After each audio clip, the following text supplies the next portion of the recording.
Welcome to the Depth Dive. We're the place where we plunge into fascinating topics, pull out those crucial insights, and we'll basically give you the shortcut to being truly well-informed. Today, we're unlocking something really fundamental. It's often surprisingly overlooked, I think, in English language learning. The world of listening skills. You know, it's fascinating, sometimes frustrating too. We pour so much energy into speaking, right? Or perfecting grammar, building vocabulary. But if you really stop and think about it, before you can truly communicate, before you connect, it really all starts with your ears, doesn't it? So in this deep dive, we're going to tackle some big practical questions, things I know many of you are grappling with, like what does it really mean to listen effectively in English? And why can it feel so incredibly hard sometimes? Especially, you know, when native speakers just zip through sentences, it feels like light speed. And maybe most importantly, how can you, our listener, how can you actually sharpen those listening skills? How can you get confident grasping that natural, fast-paced English? That's right. Yeah, our mission today is really to pull back the curtain on listening. We'll explore exactly what the skill involves, unpack why it's absolutely critical for genuine communication. We'll also pinpoint those common hurdles that, trip up so many learners. And then crucially, equip you with concrete, actionable strategies, things you can actually use for significant improvement. This isn't just about theory. It's about giving you practical, applicable knowledge you can put into practice, well, pretty much right after this deep dive finishes. And all the insights we're drawing on today, they come straight from a really comprehensive guide designed to help you master English listening. It's given us an incredible roadmap, actually. So, yeah, with that fantastic roadmap in hand, let's dive right into what listening truly means. Okay, let's kick things off with that foundational question then. When we talk about listening in the context of learning English, what are some common misconceptions people have? Because, like you said, it's so much more than just hearing sounds, isn't it? You've really hit on a core point there. A huge misconception is that listening is passive, like just letting sounds wash over you. But the research we've looked at, it makes it very clear. Listening is the ability not just to receive spoken language, but to actively understand it, and then, importantly, to interpret its full meaning. It's a really engaged cognitive process. It's not passive at all. Think of it less like maybe a sponge just soaking up water and more like a detective piecing together clues. That distinction, active versus passive, that feels really key. So if active listening is like being a detective, then passive listening, it may be like just having the radio on in the background while you're making dinner. You're hearing it, sure, but you're not really engaging with the content. Is that a fair way to put it? That's a perfect analogy, actually, yeah. Passive listening is when sounds just enter your ears, but they don't demand your focused attention or, your cognitive processing. You might pick up a word here or there, perhaps, but there's no conscious effort to decode the message itself. Active listening, though, that's where the real learning and growth happen. It requires you to pay attention, to consciously understand what's being said and be ready to respond or potentially. It means your brain is actively working. It's interpreting not just the individual words, but the tone, the context, the speaker's intent behind it all. So for example, if someone just casually says, I'm going to grab a bite, right? And you instantly get that they mean, I'm going to eat something soon. Well, that's effective active listening. You're not just hearing, I'm going to grab, bite. You're grasping the meaning, even with those natural contractions and the way words connect. Yeah, that makes so much sense. Moving beyond a single word straight to the intent.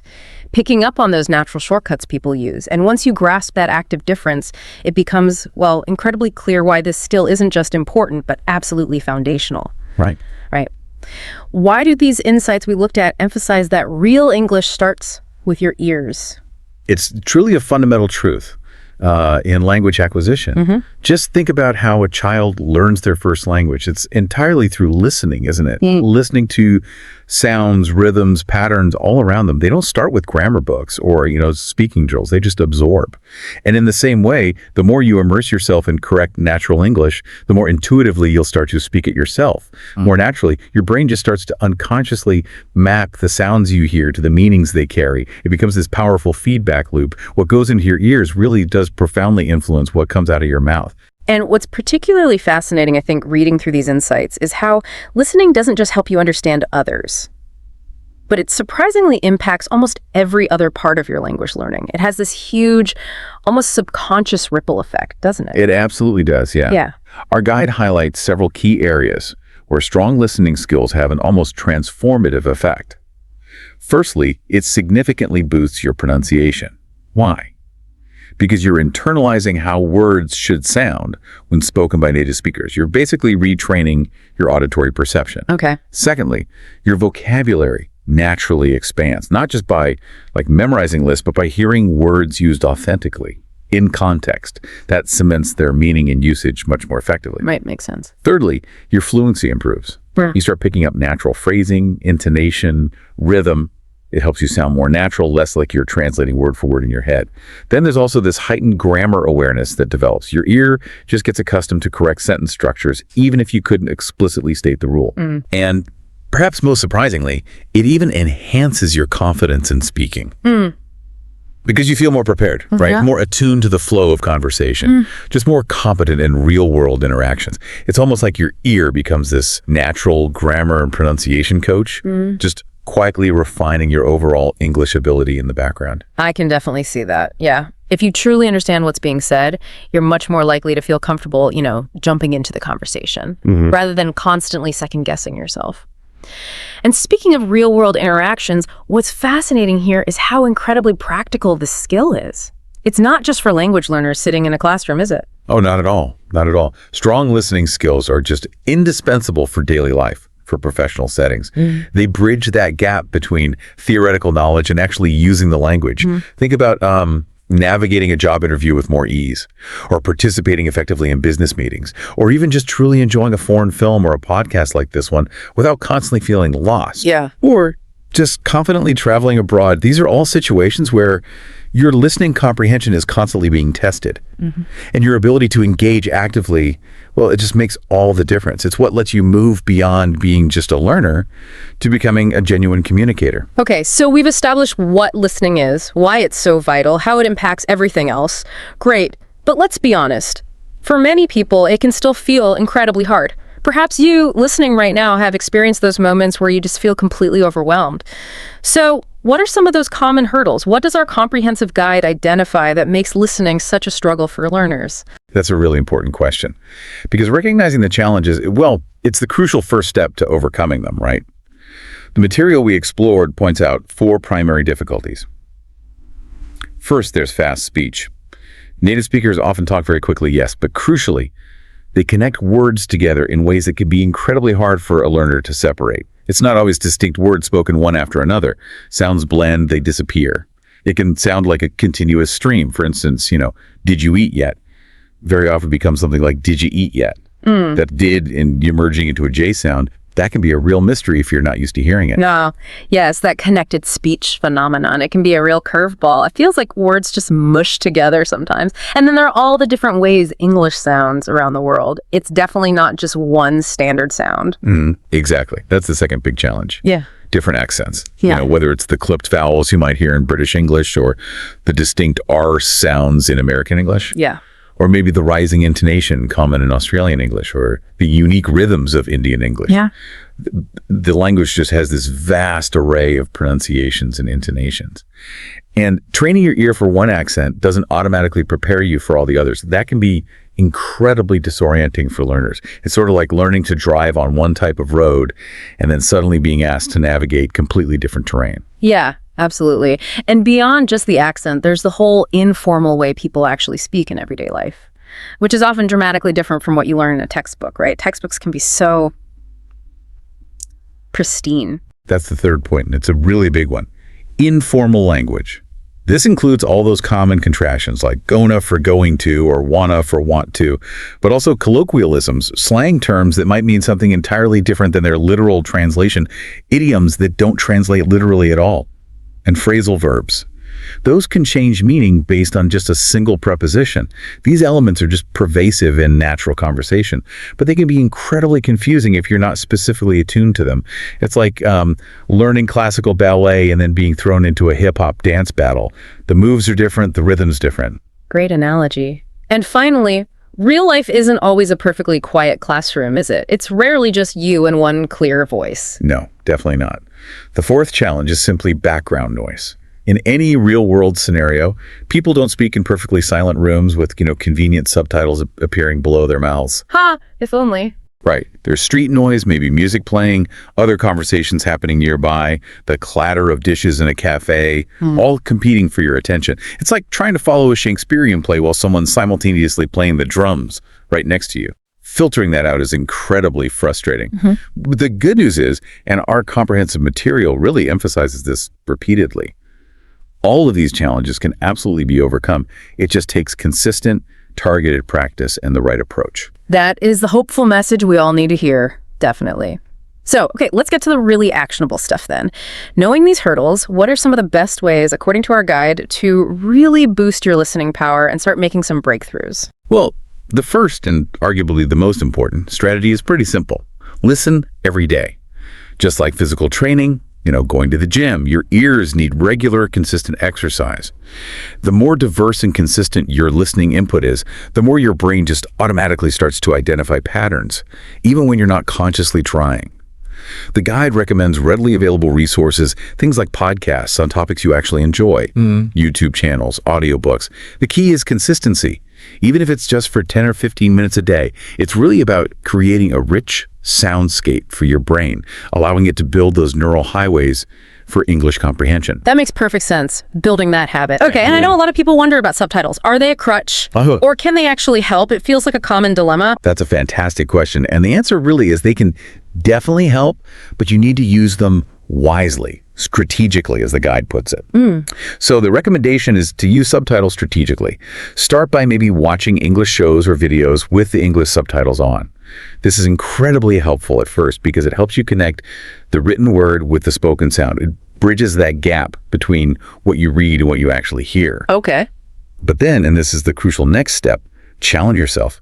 Go back and watch the same content without the subtitles. This forces your brain to rely purely on the auditory input. It pushes you to recognize sounds and infer meaning without that visual crutch. So yeah, think of it as a stepping stone, not, a permanent fixture. Ah, okay. So it's a ladder you climb, not a comfortable seat you settle into permanently. Got it. And I love the next tip. Repeat and shadow. How does that work exactly, and why is it supposed to be so effective? It's a really powerful technique for actively integrating listening with speaking. It creates this strong feedback loop. So to repeat and shadow basically means you listen to a short sentence or maybe just a phrase.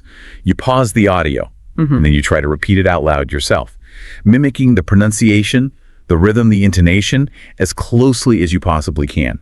Think of yourself as being an echo. Essentially. The material we reviewed notes that this not only hones your listening ear, helping you pick up on subtle nuances in sound, but it also significantly helps with your own speaking fluency and pronunciation.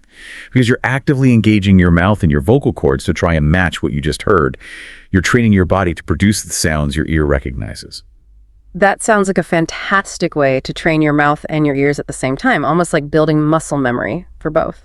And this next one, this connects beautifully back to our earlier, I'm going to grab a fight example, doesn't it? Focusing on chunks of language rather than trying to decipher every single individual word. Exactly.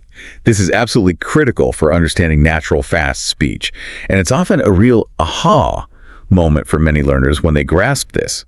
Instead of trying to catch every single word, which, let's face it, can be overwhelming and make you feel like you're constantly falling behind, you focus on chunks or phrases.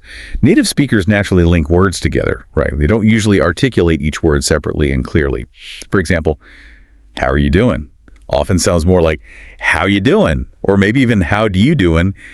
In just natural conversation. Right. When you train your ear to recognize these common chunks as single units of meaning, you unlock comprehension much, much faster. You're essentially processing ideas, not just individual phonetic bits, which is how native speakers process language anyway. That really does change the whole approach, doesn't it? Shifting from that microscopic focus to a more, holistic understanding. What else can listeners do if they're finding the speed of native speakers just overwhelming or those distinct accents just too much to handle right now? Well, there's a simple yet highly effective technological solution that's available on most platforms these days. Slow it down. Many audio and video platforms like YouTube, most podcast apps, even your computer's media player offers speed settings. Don't be afraid to start at maybe 0.75x speed or even 0.5x if you need to. This just allows your brain more processing time. Time to identify words, parse the sentences, grasp the meaning, all without that pressure of trying to keep up. Then, as you get more comfortable, as your ear becomes more accustomed, you can gradually work your way back up to native speed. It's all about building endurance and recognition at your own pace. That's a great, very practical tip. Easy to implement. And what about addressing that accent challenge you mentioned earlier? Since English is spoken globally with just so many variations. Yeah, the research we looked at strongly advises you to listen to different accents. Don't just stick to one type of English, like only American or only British. Actively seek out content from the UK, the US, Australia, Canada, Ireland, South Africa. Honestly, the more variety, the better. And furthermore, listening to highly proficient non-native speakers can also be incredibly beneficial. It exposes you to an even wider range of vocalizations, speeds, slight variations in pronunciation. It prepares your ears for the truly diverse, real-life conversations you'll actually encounter. The goal really is to build a truly flexible ear. That's a comprehensive approach then, covering both native and non-native variations. Smart. And finally, for those listeners who might be prepping for standardized tests, perhaps, or just want a rigorous way to check their comprehension after a listening session. Yeah, the last piece of actionable advice is to practice listening and answering. This basically involves listening to short audio clips. Maybe it's a news segment, a brief dialogue, a little story, and then immediately trying to answer specific questions about what you just heard. Who did what? What was the main point? Things like that. This active recall and comprehension check is excellent for solidifying your understanding.